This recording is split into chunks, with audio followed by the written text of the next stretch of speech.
I grew up in a house where perfection wasn't just expected, it was demanded.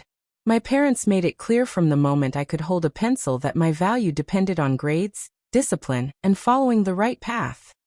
Their right path, of course. At first, I thought it was normal. Every kid got grounded for bad grades, right? Every kid cried silently at night, because they were terrified of disappointing their parents, right? I honestly believed that fear was just part of childhood. But even as a little girl, I felt this ache inside me to create. I loved colors, shapes, and inventing little worlds on paper. I'd spend hours drawing, making collages, or building things from scraps I found around the house. To me, those creations felt magical, like I had a secret power. To my parents, though, it was a waste of time. They'd glance at my drawings with disgust, wrinkle their noses, and remind me, art isn't a career. Do you want to end up starving? That's how my story begins. A little girl with bright ideas trapped in a house that valued control more than love. My childhood felt less like growing up and more like training for a job I never applied for. Every hour of my day was scheduled. School, homework, tutors, extra classes, repeat. If I dared to bring home anything less than an A, I knew what was waiting for me. Punishment. Sometimes it was being grounded for weeks. Sometimes it was endless lectures. Sometimes it was worse, cold silence that felt heavier than any yelling. The strange part? On the outside, people thought I was the perfect daughter. Straight A's, polite, well-dressed, quiet. But behind closed doors, I was exhausted, scared, and constantly shrinking into myself. I remember once, in middle school, I spent an entire weekend working on a huge art project. I built a miniature model of a fairy tale village, complete with tiny painted houses and paper lanterns. I was so proud of it. When my parents saw it, I thought for a second they might smile.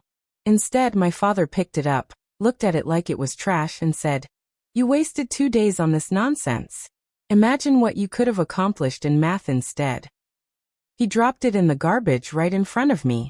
That moment burned into my memory. It wasn't just that he threw away my project. It was that he threw away me.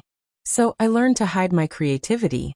I sketched quietly in the margins of notebooks, drew on scrap paper when no one was looking, and made things only to destroy them before my parents could find out.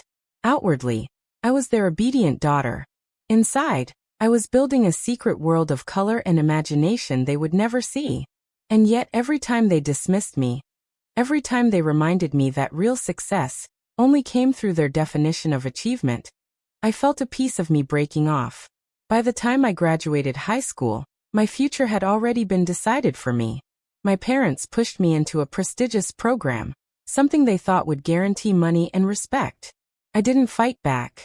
After years of punishment and control, I didn't even know how to. I just nodded and rolled, and buried my real passions even deeper. College wasn't freedom. It was just another cage, only this time painted in fancier colors.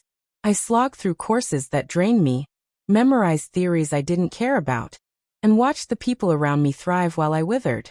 Still, I graduated, because failure wasn't an option in my parents' house. I landed a job in the field they'd chosen, but it was miserable. The pay was terrible, the work was soul-crushing, and I felt like I was slowly suffocating. The one silver lining? I had my own paycheck, and that meant I could finally plan an escape. Quietly, I saved every spare dollar until I could move out. For the first time in my life, I had a space of my own. And that's when I did something reckless, something my parents would consider unforgivable. I enrolled in evening design courses. Those classes lit a fire in me. I would come home from work exhausted, but the moment I opened my sketchbook or sat down to create, I came alive again. My projects stood out. Teachers praised me. Soon I started getting small commissions, logos, illustrations, freelance gigs. Each time someone paid me for my work, I felt a spark of validation I'd never gotten from my parents. When they found out, all hell broke loose. At first, they bombarded me with phone calls. "You're throwing your life away. Do you want to starve? Quit this nonsense immediately." When I didn't back down, the tone shifted. The calls turned into ultimatums. The ultimatums turned into threats, and finally, silence. One day, my father spat words I'll never forget. "If you walk this path, you are no longer our daughter." And just like that, they disowned me. It hurt more than I can explain, but at the same time, it was the first time I'd truly felt free. The silence after my parents cut me off was deafening. At first, I thought I'd won. I told myself I was free, that I could finally breathe, finally live without their voices in my ear. And for a little while, it felt like that, like stepping into sunlight after years locked in a basement. But then came the loneliness. The reality that I had no family to call when I got sick, no one to spend holidays with, no one who cared if I got home safe at night. Even when my work started gaining traction, even when clients complimented my designs and paid me more than I'd ever made in my prestigious job, I still caught myself wishing I could call my mom and hear her say, "I'm proud of you." Except she never would. Neither of them would. I cycled through every emotion. Rage at their cruelty, grief for the childhood I never had, guilt for wanting their approval even after all they'd done, and finally, a cold acceptance. I realized my parents loved the idea of a daughter who mirrored their expectations, but not me. Not the messy, creative, stubborn me. So I built my own life. I poured myself into design, took risks, dressed however I wanted, traveled to places I'd only dreamed about, and for the first time, I began to feel like a whole person. And slowly the pain dulled. I stopped waiting for their calls. I stopped imagining them showing up at my door with apologies. I accepted the truth. My parents had chosen their pride over me. At least, that's what I thought. Because a few years later, they came back into my life and shattered everything all over again. It was a Tuesday evening when my phone lit up with a number I hadn't seen in years, my mother's. At first, I thought it was a mistake. Then I saw the message. "Please, we need to talk. It's about your father." My hands shook as I read it. For a second, I almost deleted it. After everything they'd done, the punishments, the rejection, the disowning, I didn't owe them a single thing. But curiosity gnawed at me. Against my better judgment, I picked up when she called. Her voice was shaky, nothing like the sharp, commanding tone I remembered. She told me their business had collapsed. Years of work gone. The stress had crushed my father, and he was now battling serious health problems. They were drowning, in debt, in fear and regret. And suddenly, the daughter they had disowned became the daughter they needed. I didn't know what to say. Part of me wanted to laugh, to throw their own words back at them. "If you chose this path, you are no longer our daughter." Well, hadn't they made their choice?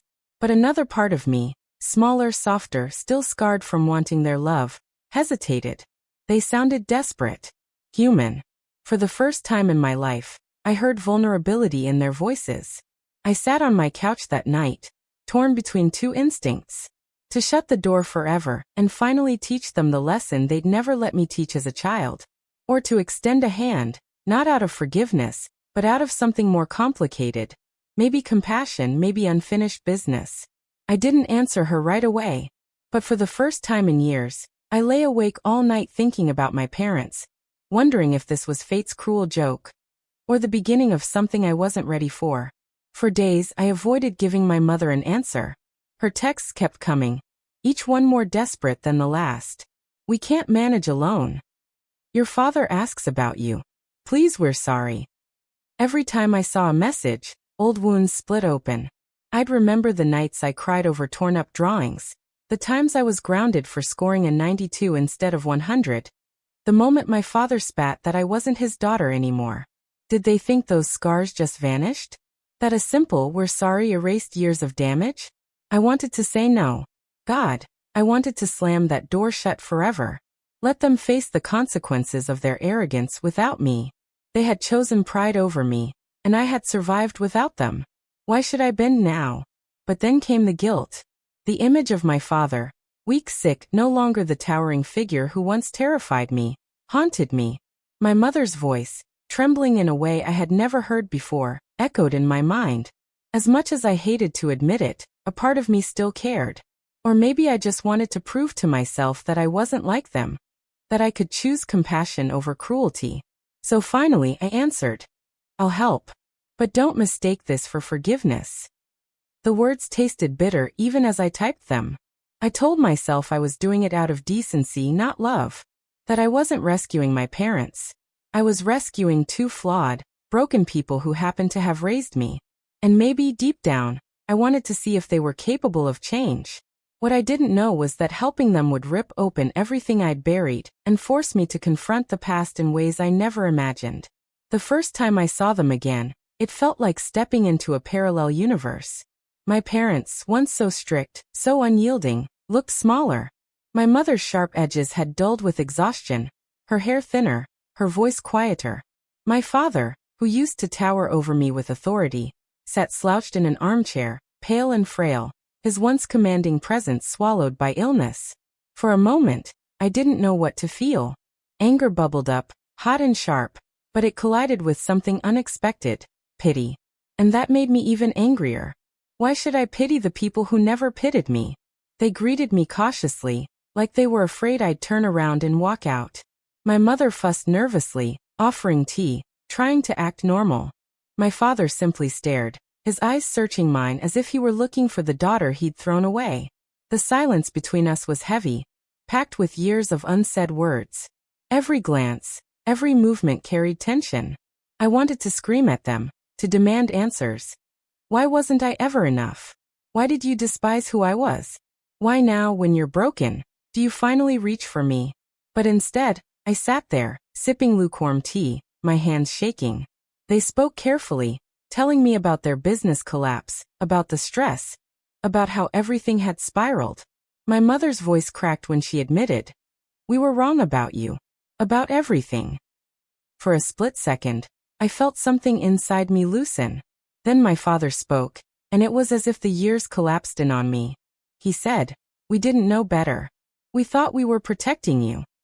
And just like that, the fury came roaring back. Protecting me? By crushing me? By erasing me? By disowning me? I kept my face calm, but inside, I was a storm. That night, when I left their house, I sat in my car for 20 minutes, staring at the steering wheel shaking. I couldn't decide what hurt more, that they finally admitted they were wrong, or that it was too late for it to matter. After that first reunion, I couldn't think straight for days. My parents' voices replayed in my head. My mother's shaky apology, my father's excuse that they'd been protecting me. Every time I thought about it, a knot twisted tighter in my chest. Part of me wanted to believe them, to take their words as a sign that maybe, just maybe, they had finally woken up from their self-righteous fog. That maybe I hadn't lost them forever. But another part of me, louder, sharper, kept reminding me of the truth. Where was that concern when they threw my art in the trash? When they punished me until I broke? When they cut me off, told me I wasn't their daughter anymore? They hadn't been protecting me. They'd been protecting their image, their idea of success, their egos. And now, when their world was crumbling, they reached out. Not because they loved me, but because they needed me. Still, I kept answering their calls. I visited a few times, helped organize their paperwork, connected them with people who could ease their financial mess.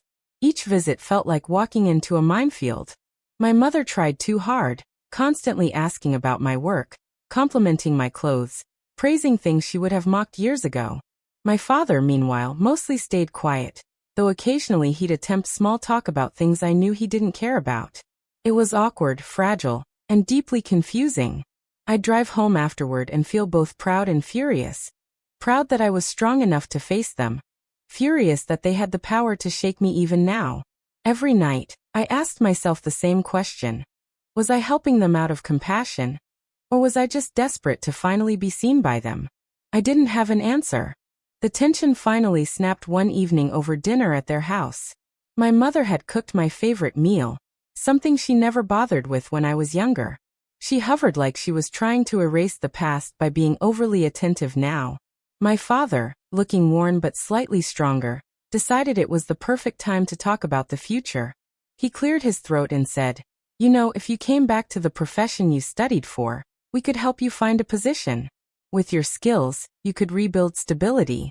Design, it's nice, but it's not forever." I froze. My fork halfway to my mouth, my chest burning. After everything, after years of belittling, disowning, and now asking for my help, they still didn't get it. I laughed. It wasn't a happy laugh. It was sharp, almost cruel. "Are you serious? You dragged me through hell to force me into a career I hated. I finally built something for myself. Something that makes me happy. Something that pays my bills better than your prestigious path ever did. And you still want me to give it up? After all this? My father's face darkened.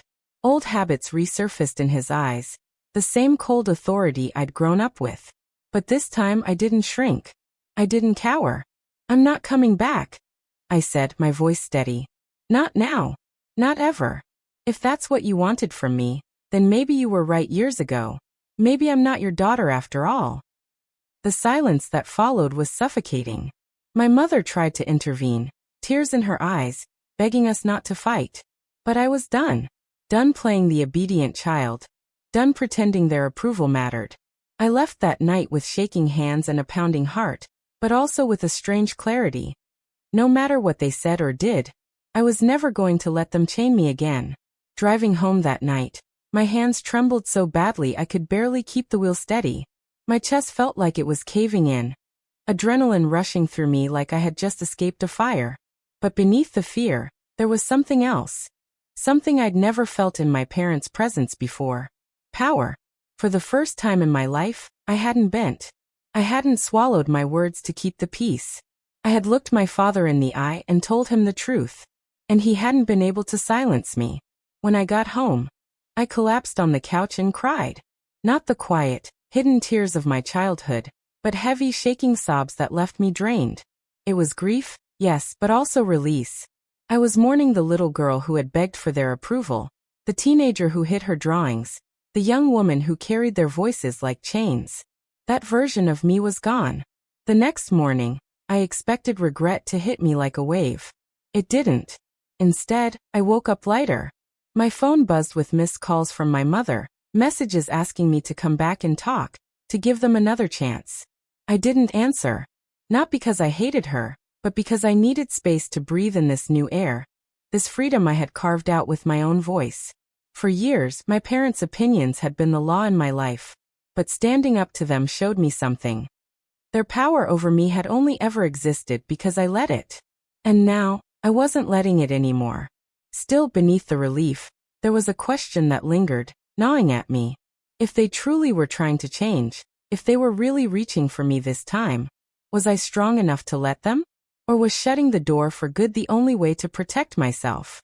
A few weeks later, an envelope arrived in the mail, crisp and formal-looking. My heart sank the moment I saw my mother's handwriting.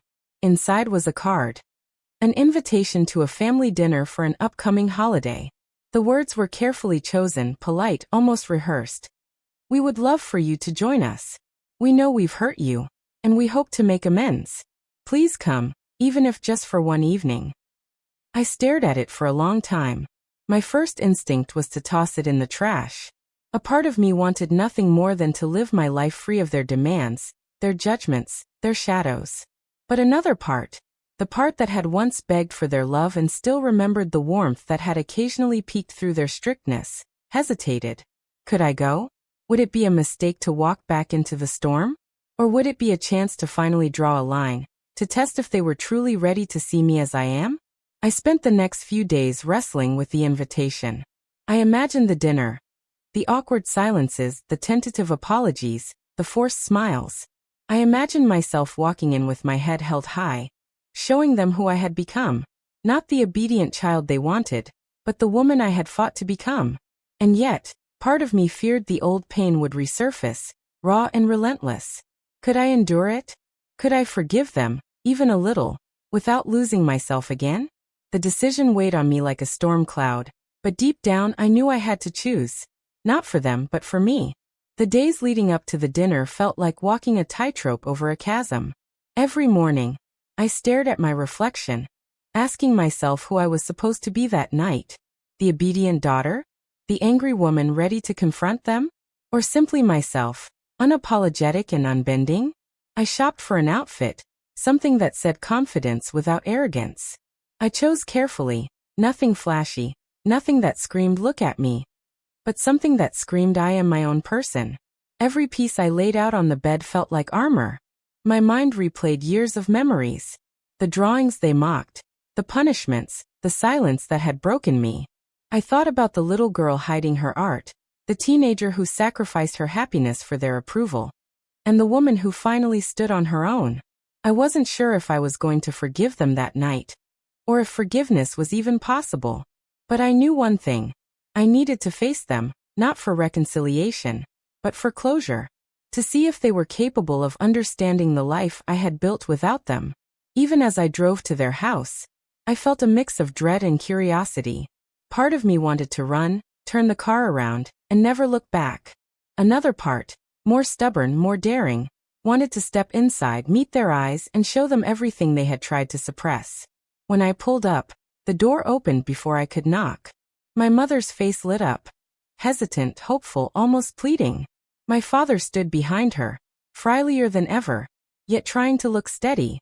And just like that, I realized the real challenge wasn't walking through the door. It was surviving the storm inside my heart. The dinner table was set perfectly. Candles, polished silverware, a carefully arranged centerpiece.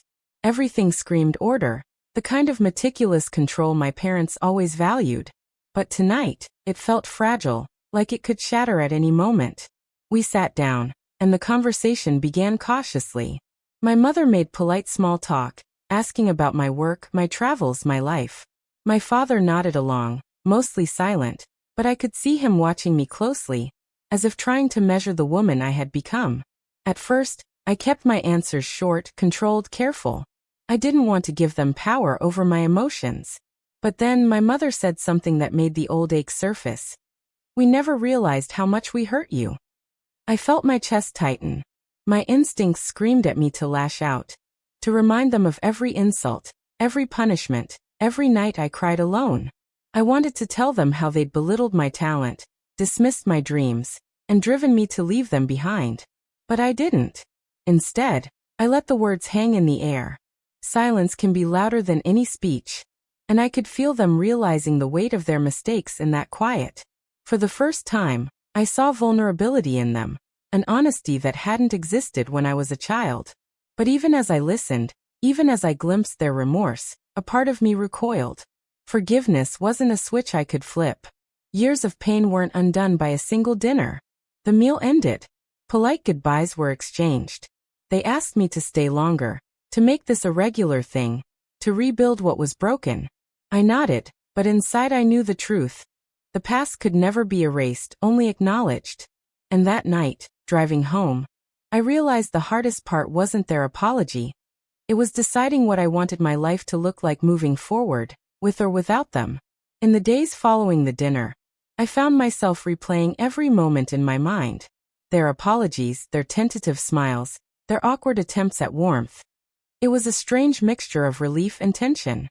Part of me wanted to believe they had changed, that maybe this time things could be different. But another part of me stayed guarded. I remembered the little girl whose drawings were thrown away, the teenager crushed under their expectations, the young woman who had to fight tooth and nail for her freedom. I couldn't erase that pain, and I couldn't let it be forgotten either. I realized that forgiveness didn't have to mean opening the floodgates of my life to them. I could acknowledge their remorse and still protect myself. I could help them, interact with them, even let them back into my world in a limited way, but only on my terms. For the first time, I felt the clarity of my own boundaries. I didn't have to please them. I didn't have to seek their approval. I didn't have to let their past control my present. I could choose my own happiness, my own path, and my own family, even if that family wasn't the one I was born into. It was liberating and terrifying all at once, but more than anything, it was mine. Years of fear, control, and punishment had shaped me, but they hadn't defined me. By the time my parents reached out in desperation, I had built a life of my own choosing. A life filled with creativity, freedom, and self-respect.